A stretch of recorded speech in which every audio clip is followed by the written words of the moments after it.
Karthi Revathi serial வந்து சூப்பரான promo வந்திருக்கு. நம்ம அதை பற்றி தான் அந்த வீடியோக்குள்ளே நம்ம பார்க்க போகிறோம். நம்ம வீடியோக்குள்ளே போகிறதுக்கு முன்னாடி நம்ம சேனலுக்கு யாரெல்லாம் சப்ஸ்கிரைப் பண்ணலையோ அவங்களாம் சப்ஸ்கிரைப் பண்ணிக்கிடுங்க. பக்கத்தில் உள்ள பெல் பட்டனை கிளிக் பண்ணுங்கள். வாங்க வீடியோக்குள்ளே போகலாம். பாட்டியை ஹாஸ்பிட்டல்லேருந்து அவங்க வீட்டுக்கு அழைச்சிட்டு வராங்க கார்த்தி. அப்போ வந்து பாட்டி சொல்கிறாங்க, நல்லபடியாக இந்த கும்பாபிஷேகம் நடக்க முடியணும், அது வரைக்கும் எனக்கு எதுவும் நடந்துடக்கூடாது அப்படிங்கும்போது, பாட்டி நீங்கள் இப்படிலாம் பேசிகிட்டு இருக்காதீங்க, நீங்கள் கொஞ்சம் அமைதியாக ரெஸ்ட் எடுங்க அப்படிங்கவும்.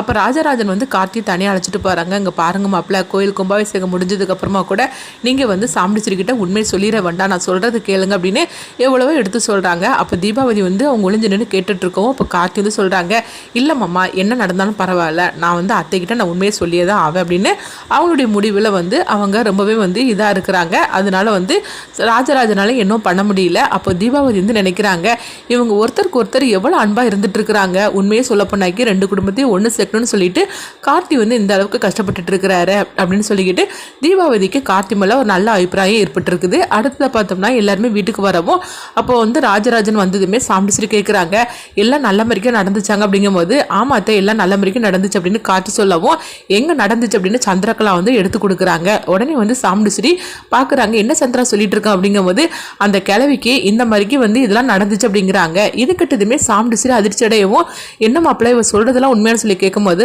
ஆமாத்த பாட்டிக்கு இந்த மாதிரி நடந்து போச்சு அப்படிங்கிறாங்க.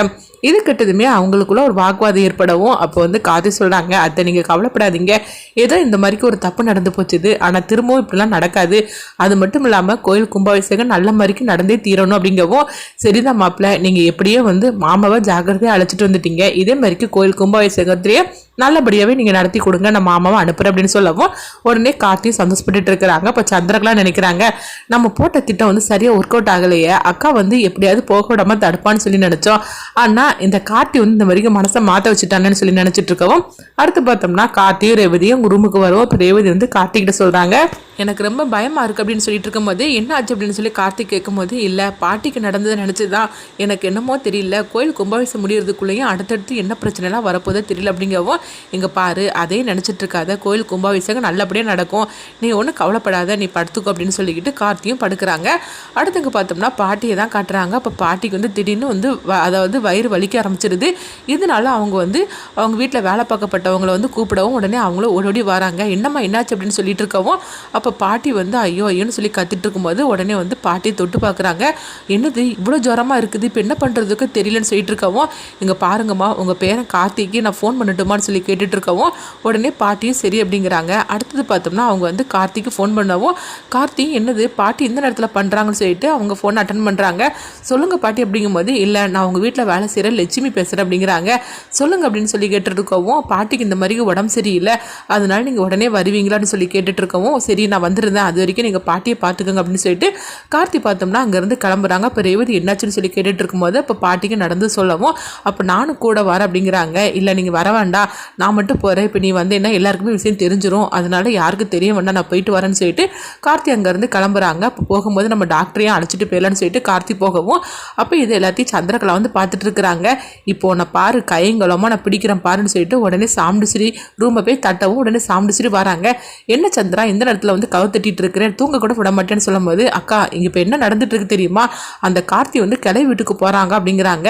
எதுக்காக அப்படின்னு சொல்லி கேட்டுட்டு இருக்கவும், அந்த கிளவிக்கு உடம்பு சரியில்லை பொழுது, அதனால தான் வந்து கார்த்தி போகிறான், அது மட்டும் இல்லாமல் எதுக்காக இப்போ அவன் போகணும், ஏன் மாமா இல்லையா என்ன, அப்போ என்ன அர்த்தம், அந்த கார்த்தி வந்து அந்த கிளவியோட பேரனால தானே இந்த மாதிரிலாம் நடந்துட்டு இருக்குது, இதெல்லாம் நீ பார்த்துக்க மாட்டியான்னு சொல்லும் போது, சரி நான் இப்போமே நான் போகிறேன் அப்படிங்கிறாங்க. நானும் வரேன் அப்படிங்கும்போது, நீ வர வேண்டாம் நான் மட்டும் போகிறேன் அப்படின்னு சொல்லிட்டு அப்போ சாமுண்டிஸ்ரீ அங்கேருந்து கிளம்புறாங்க. அடுத்தவங்க பார்த்தோம்னா கார்த்தி டாக்டர் அழைச்சிட்டு நேராக பாட்டிக்கு வந்து பார்க்குறதுக்காக போகவும் உடனே வந்து அவங்க ட்ரீட்மெண்ட் கொடுக்குறாங்க. கொடுத்ததுக்கு அப்புறமா அவங்க சொல்கிறாங்க, ஒன்றும் பயப்பட வேண்டாம், பாட்டிக்கு இந்த வழியில் தான் ஜுரம் வந்துருச்சுது, நான் அதுக்குள்ளே டேப்லெட்லாம் கொடுக்குறேன், கொஞ்ச நேரத்தில் சரியாயிருவாங்க, நீங்கள் பயப்பட வேண்டாம்னு சொல்லிட்டு அவங்க போகவும், அடுத்து பார்த்தோம்னா பாட்டிகிட்ட வந்து கார்த்தி சொல்லிட்டு இருக்கிறாங்க, என்ன பாட்டி ரொம்ப வலிக்குதான்னு சொல்லிட்டு இருக்கும் போதே அப்போ அங்கே சாமுண்டிஸ்ரீ வந்துருந்தாங்க. வந்ததுமே அவங்க ஜன்னலை ஓப்பன் பண்ணிட்டு அவங்க பேசுறத கேட்டுட்டு இருக்கவும், அப்போ உடனே வந்து பாட்டி சொல்லிட்டு இருக்கிறாங்க, உனக்கு நான் ரொம்பவே தொந்தரவு கொடுத்துட்டேன் நாயான்னு சொல்லும் போது, என்ன பாட்டி இப்படி பேசிட்டு இருக்கிறீங்க, என்ன இருந்தாலும் நான் உங்கள் பேரன் தானே, அதனால எனக்கு என்ன தொந்தரவாக இருக்க போகுது அப்படிங்கவும், ஆமாய்யா நீ என்ன பேர மாதிரி தானே அப்படின்னு சொல்லவும், நீ ரேவதியை கல்யாணம் பண்ணிக்கிட்டனால நீ என்னுடைய பேர மாதிரி தானே அப்படிங்கிறாங்க. இதை உடனே சாமுண்டிஸ்ரீ கேட்டுட்டு இருக்கிறாங்க. அந்த சந்திரகலா சொன்ன மாதிரிக்கெல்லாம் எதுவுமே நடக்கலையே, இப்படி தானே பேசிட்டு இருக்கிறாங்க அப்படின்னு சொல்லிட்டு இருக்கும்போது அடுத்ததாக பார்த்தோம்னா பாட்டி வந்து சொல்கிறாங்க, என் உண்மையான பேராக இருந்தால் கூட என்னை எப்படி கவனிச்சுப்பானோ அதே மாதிரிக்கு தான் நீ கவனிச்சுக்கிடுது அப்படின்னு சொல்லிட்டு இருக்கவும் இப்படி ரெண்டு பேரும் ஒருத்தருக்கு ஒருத்தர் பேசிட்டு இருக்கவும் அடுத்தது சாமுண்டீஸ்வரி சின்னமங்கிறது கிளம்பிடலான்னு சொல்லிட்டு அவங்க கிளம்புறாங்க. அப்போ அவங்க போனதுக்கு அப்புறமா உடனே பாட்டி வந்து கார்த்திகிட்ட சொல்லிட்டு இருக்கிறாங்க, நல்ல வேலை, அதாவது உங்க அத்தை வர்ற விஷயத்த ரேவதி சொன்னனால நல்லதா போச்சு அப்படிங்கும் போது ஆமா பாட்டி அப்படின்னு சொல்லிட்டு இருக்கவும் சரிங்க பாட்டி நீங்க ரெஸ்ட் எடுங்கன்னு சொல்லிட்டு அவங்க வந்து படுக்க வச்சுட்டு கார்த்தி அங்கிருந்து கிளம்புறாங்க. அதுக்கு முன்னாடி சாமுண்டீஸ்வரி வீட்டுக்கு வந்ததும் அப்ப கார்த்தி வந்து ரேவதி கிட்ட சொல்றாங்க, நல்லவிட ரேவதி, நீ போன் பண்ணி உங்க அம்மா வர விஷயத்த சொன்ன, அப்படி மட்டும் இல்லைன்னா நான் இப்பவுமே கையங்குளமா வந்து சிக்கியிருப்பேன், கோயில் கும்பாபிஷேகம் நடந்திருக்காது அப்படிங்கவும் உடனே வந்து அவங்க ரேவதி வந்து சொல்லிட்டு இருக்கிறாங்க, இந்த சித்தியால தான் இவ்வளவு பிரச்சனை, இந்த சித்தி வந்து நம்ம பேசினது எல்லாத்தையும் கேட்டுட்டு அம்மா கிட்ட வந்து இப்படி சொல்லியிருக்கிறாங்க, நல்லவேளை நான் கேட்டேன், நான் கேட்கலன்னா என்ன நடந்திருக்கும், இன்னைக்கே அம்மாவுக்கு எல்லா உண்மையும் தெரிஞ்சிருக்கு அப்படின்னு சொல்லிட்டு அவங்க ரெண்டு பேரும் பேசிட்டு இருக்கவும் அப்போ சாமுண்டீஸ்வரி வந்துருந்தாங்க. வந்துடுமே சந்திரகலா வந்து என்னக்கா நீ பார்த்துட்டியான்னு சொல்லி கேட்கும்போது உடனே சந்திரகலா போட்டு சாமுண்டீஸ்வரி வந்து திட்ட ஆரம்பிச்சிருந்தாங்க, ஏண்டி ராத்திரி என்னை தூங்க கூட விட மாட்டியா, உன் சந்தேகத்துக்கு அலைவில்லாமல் போச்சுது அப்படிங்கும்போது என்னக்கா சொல்லிட்டு இருக்கிற அப்படிங்கவும் நீ சொன்ன மாதிரிக்கே எதுவுமே இல்லை, அங்கே இப்படி தான் நடந்துச்சு அப்படின்னு சொல்லிக்கிட்டு அவங்க பேசுனதை சொல்லிட்டு இருக்கவும் இது கட்டதுமே வழக்கம் போல் சந்திரகலாவுக்கு சரியான வந்து கார்த்தி ஆப்பு வச்ச மாதிரிக்கு ஆகிப்போச்சுது. இப்பவும் அவன் தப்பிச்சுட்டானா, எப்படி தப்பிச்சான்னு தெரியல சொல்லிட்டு எரிச்சலோடு இருக்கவும் சாமுண்டீஸ்வரி சரியாக போட்டு சந்திரகலா போட்டு திட்டு கொடுத்துட்டு போகிறாங்க. அடுத்ததாக பார்த்தோம்னா சந்திரகலா வந்து சிவனாண்டிக்கு ஃபோன் பண்ணுறாங்க. அப்போ என்ன விஷயம் சந்திரா அப்படின்னு சொல்லி கேட்டுட்டு இருக்கவும் கோவில் கும்பாபிஷேகம் நடக்கக்கூடாது, அதே நேரத்தில் இந்த கார்த்தி தான் கிளவியோட பேரங்கிற விஷயத்த நம்ம அக்கா கிட்ட எப்படியாவது சொல்லிடணும் அப்படிங்கவும் இப்போ என்ன பண்ணுறதுக்கு நம்மளும் என்னென்னமோ முயற்சி பண்ணி தான் பார்க்குறோம், ஆனால் எதுவுமே நடக்க மாட்டேங்குது அப்படிங்கவும் அதான் பேரன்னு சொல்லிட்டு இளையராஜா ஒருத்தன் வருவானே அவனை எப்படியாவது வந்து இங்கே அழைச்சிட்டு வந்துருங்க அப்படிங்கிறாங்க. அவன் இப்போ எங்கே இருக்கானே தெரியல அப்படிங்கும்போது அவன் எங்கே இருந்தாலும் சரி தான் இப்போ உடனடியாக அவனங்க நீ அழைச்சிட்டு வந்தே தீரணும் அப்படின்னு சந்திரகலா சொல்லவும் உடனே சிவனாண்டியும் சரி அப்படிங்கிறாங்க. அடுத்ததாக பார்த்தோம்னா கோயில் கொடையும் வந்துடுது, கும்பாபிஷேகம் வந்துடுது. அப்போ இங்கே எல்லாருமே கிளம்புவோம். அப்போ வந்து சாமுண்டீஸ்வரி வரமாட்டேன்னு சொல்லும் போது அப்போ கார்த்தி எல்லாருமே வந்து வலுக்கட்டாயமாக கூப்பிடவும் உடனே சாமுண்டீஸ்வரி ஒரு கட்டத்தில் வாரன்னு சொல்லிக்கிட்டுதாங்க.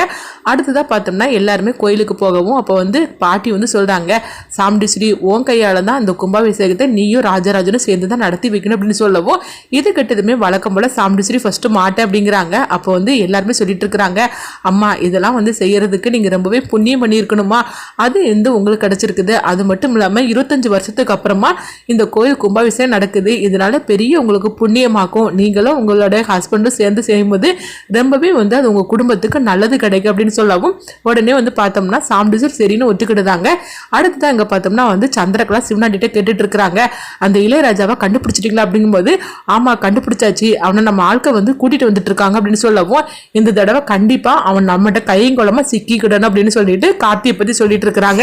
இந்த கோவில் கும்பாபிஷேகத்தில் இதோட இவங்களுடைய வரவு எல்லாமே வந்து முடிஞ்சிடணும், இன்னைக்கு நடக்க போகிற இதில் இதுதான் வந்து இவங்களை பார்க்கக்கூடிய கடைசி நாளாக இருக்கணும், எங்கள் அக்கா இதுக்கப்புறம் இவங்ககிட்ட உறவே வச்சுக்க கூடாது, இதோட அந்த குடும்ப உறவு நின்று போயிடணும், இந்த கார்த்தியும் வீட்டை விட்டே அனுப்பிடணும், இது எல்லாமே நடக்கணும்னா அந்த இளையராஜா அங்கே வந்தாகணும், அப்போ தான் இவனுடைய முகத்திரையை நம்ம வந்து வெளிக்கொண்டுட்டு வர முடியும் அப்படின்னு சொல்லிட்டு அவங்க எல்லாருமே வந்து சொல்லிட்டு இருக்கிறாங்க. அடுத்ததாக பார்த்தோம்னா அவங்க நினைக்கிறது நடக்குமா, இல்லைன்னா கார்த்தி வந்து சாமுண்டீஸ்வரி கிட்ட எல்லாருமே போட்டு உடச்சிருவாங்களா, அடுத்து என்னெல்லாம் நடக்க போன்னு சொல்லி பார்க்கலாம்.